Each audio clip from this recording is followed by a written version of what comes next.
would you like to introduce yourself for people who might not be familiar with you or your work? I would love to. I'm Josephine Burton, and I am Artistic Director of Dash Arts. So, The Reckoning, a play in which a journalist meets a man in a ruined village outside Kyiv.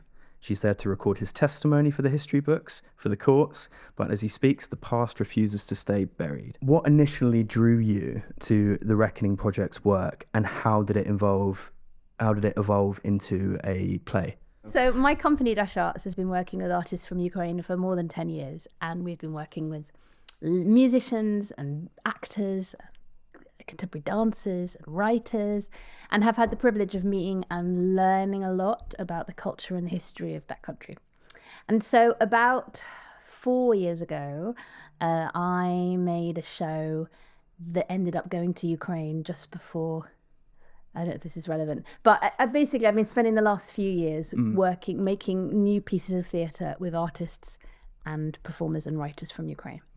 And as part, while I've been doing that, I've been telling my friends about it, and I have, had the privilege of meeting some extraordinary people who are beyond the world of the arts, working in journalism and working in law. And I think if I'm going to answer that question in a completely different way, I've told you a little bit about the work that I do, but that I'm actually going to say is that towards the end of 2022, the journalist and writer Peter Pomerantsev approached me and said, we are sitting on this extraordinary archive of testimonies from survivors of the war in Ukraine, which we are gathering in order to harvest them for evidence to give to lawyers to prosecute the Russians in the courts of law. But we feel that these Russians should be held accountable not just in the court of law, but in the court of public opinion. Would you, Josephine, be interested in doing something with this extraordinary archive and turning it into theatre? And so I thought about it and started to learn a little bit more about what the Reckoning project were doing and how they were kind of generating this material and what they were trying to do with kind of holding Russians accountable, but also the extraordinary videos that they were producing, the stories that they were trying to tell. And I turned around to a Ukrainian playwright with whom I worked previously and said, do you want to work on this project with me? So she and I, that was really the kind of the story. She and I, Anastasia Kosady and I, have spent the last 18 months embedded in this material from the Reckoning project, trying to turn it into a play. I hope you can do something with that. No, of course. Just for clarification, the Reckoning project is basically an archive, a huge archive of witness testimonials and documents of war crimes, essentially. They are, I believe, they're slightly more than that. Okay. But you can't quote me on that. They are an organisation run by Janine de Giovanni and co-founded by Peter Pomerantsev, who work with journalists on the ground in Ukraine, but also with lawyers. So they have a kind of body of lawyers and analysts within the team who are so therefore not just collating and collecting the archive, but actually working out how the working of lawyers to prosecute people in the courts of law as well, and they're involved in the journey to justice for people both in Ukraine but also in the international courts. I mean, that's fascinating. That's amazing. Fascinating. Yeah. How did you approach the process of adapting sort of, very traumatic material like that into a play? Yeah. So Anastasia and I spent the first couple of months reading testimonies, not the total 300 that the Reckoning project had at the time in summer 2023, but a selection of them, I would say about 50. I read them in English and Anastasia read them in their original language, which is a mixture of Russian and Ukrainian and Surgic, which is the kind of the dialect that merges Russian, Ukrainian and other languages of Ukraine. And we then met virtually. Anastasia is currently based in Germany, and worked out which stories particularly had resonance for us, which stories stood out, what were the themes that kept threading their way through, and which stories did we feel had particular kind of theatrical possibility. And very quickly we found there were certain stories that had both jumped out to us, and the one you shared at the beginning about the journalist and goes the survivor. to meet a man in a thing. It was that story that we both read and thought, gosh, it reads like a film script. It's a story of a man who's held hostage and then is left abandoned in a village just outside Kiev in March 2022, and is stuck in this no man's land for 10 days. And he walks through this sort of barren, abandoned, and heavily destroyed landscape, where he gets up to various things. I don't want to give too much away, but I read this script, and it read like a kind of like a Mad Max style film. I thought, wow, this is the story. And so we then found other testimonies that had resonance and particular themes that were connected to that one sort of super story, and started to think about how could we tell it that would be interesting dramatically. And along the way, Anastasia and I had the privilege of chatting to quite a few of the journalists who themselves conduct the interviews, learning from them how they conduct the interviews, how they ask the questions that support the witnesses in dealing with their trauma, how not to, and they're given incredible support about how not to re-traumatize, how to kind of leave the interviews as well as go into them, how to listen, how to sit with people while they're sharing these stories, and also, really importantly, how to ask that forensic, how to kind of get the forensic detail that they need. And so we learned a lot from these journalists, and I loved hearing their stories and listening to them. And increasingly, it dawned on us both how important the journalists were and continue to be in gaining trust and creating the space where these witnesses feel comfortable sharing the story. I met in Berlin one of the analysts who works with the Reckoning Project, and who interestingly is themselves Syrian.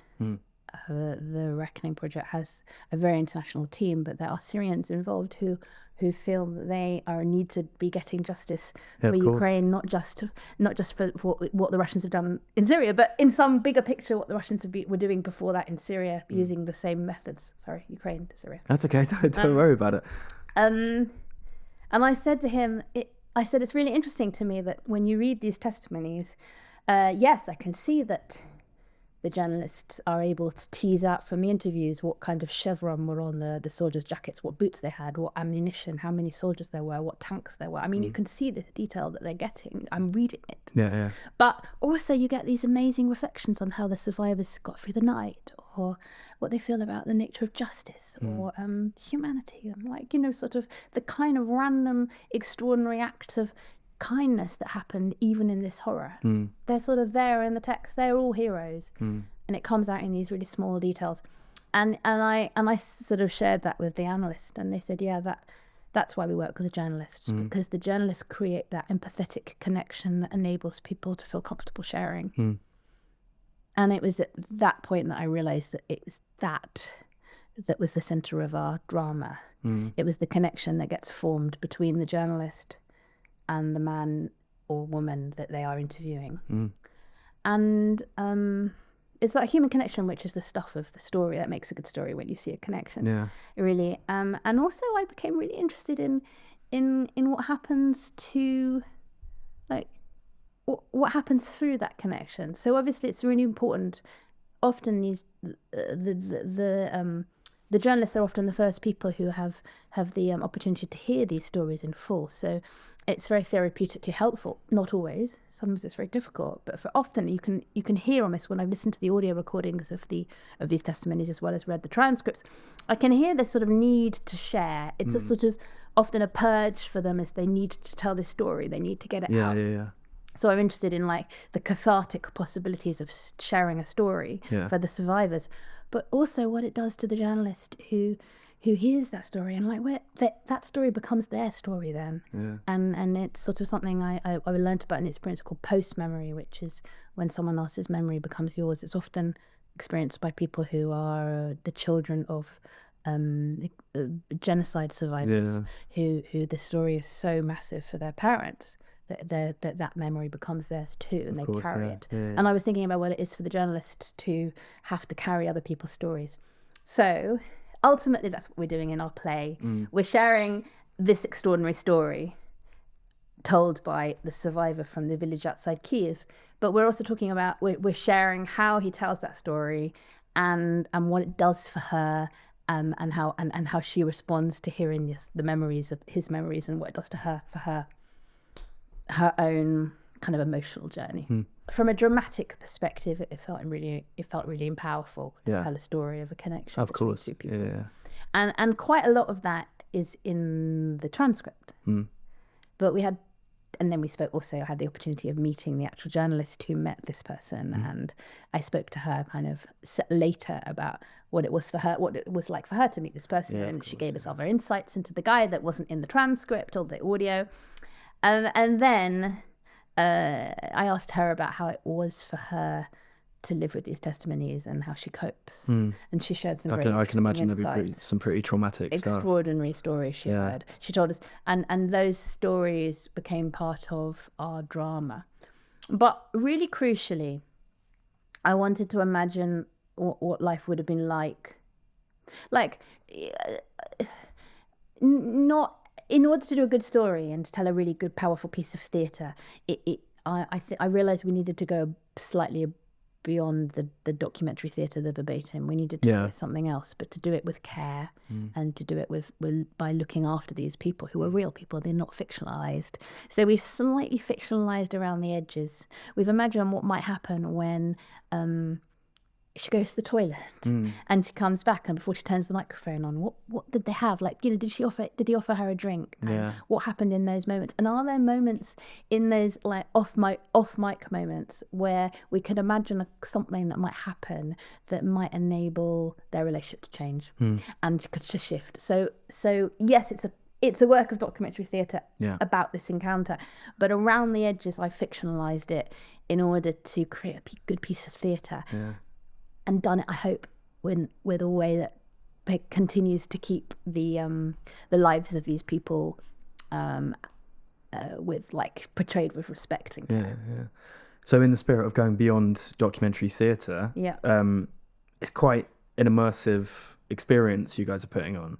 There's sort of a blend of, if you're blending quite a few different things, movement, music, food. All of that, in order to kind of offset the darkness. So there's something around these stories, the words are hard, so how can we offset that with some kind of physical playfulness?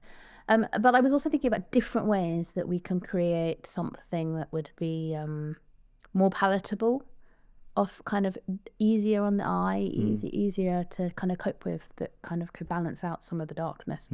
And I often like bringing in food and drink to my shows. Like it's something I gravitate to quite naturally. And I have a wonderful relationship with the Ukrainian chef and food writer Olya Hercules. And I had a kind of light bulb moment, I would say, not that long ago, about 6 months ago, when I suddenly thought, I wonder if we could bring in food into this show so that when the journalist shows up to meet our hero, the man from Stoyanka, the protagonist, he's cooking his lunch. And so all the way through the show, food could become part of the storytelling. That initially it could be a way that he can use his food to distract him from really answering the questions, and eventually it could be something that they share. In the kind of the food preparation for it could be a moment of connection. He could show her how to cook, and then at the end they can go off to share a meal.